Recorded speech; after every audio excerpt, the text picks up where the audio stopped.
Today we're going to talk about a topic that is rather uncomfortable, but is very much a big part of the gospel.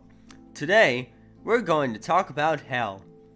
While the gospel is the good news, there is bad news that goes along with it, which is that the wicked, those who don't accept Christ and repent of sin, will be going to hell to suffer torment for all eternity. You would think that this is an accepted doctrine in all of Christianity, since it's what you hear so much.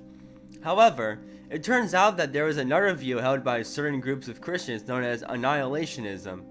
This view teaches that the wicked do not suffer eternal torment, but are instead annihilated, ceasing to exist. Is there any truth to this alternate view? Well, let's search the scriptures to find out.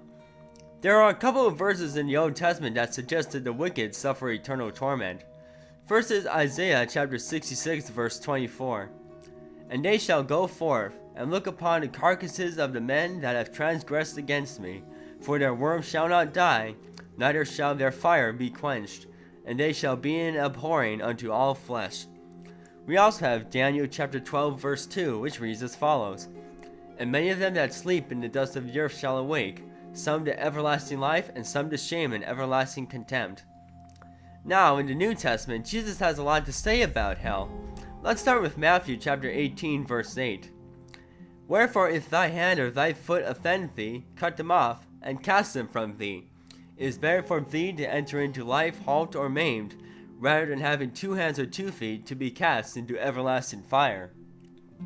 An argument from annihilationists that I've heard in response is that the passages only referred to the finality of judgment and not its duration. That eternal simply means an indefinite but not unending time.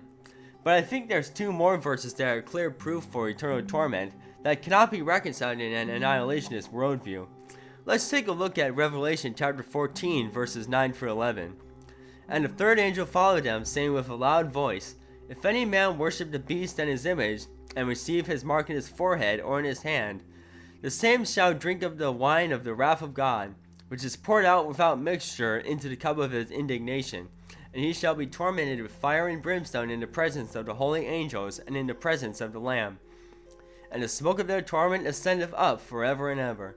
They have no rest day nor night, who worship the beast and his image, and whosoever receiveth the mark of his name.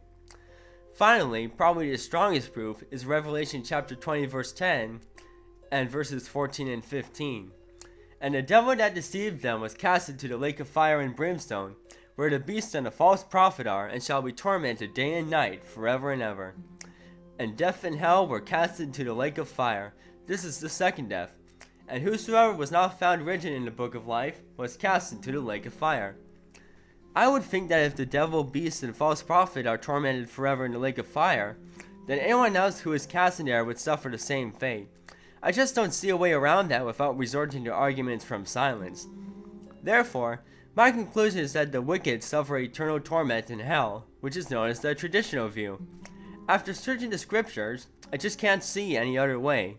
But by all means, if you're an annihilationist and think I'm mistaken and that I didn't address certain things, then feel free to tell me, and I will address that issue in another video. God bless everyone.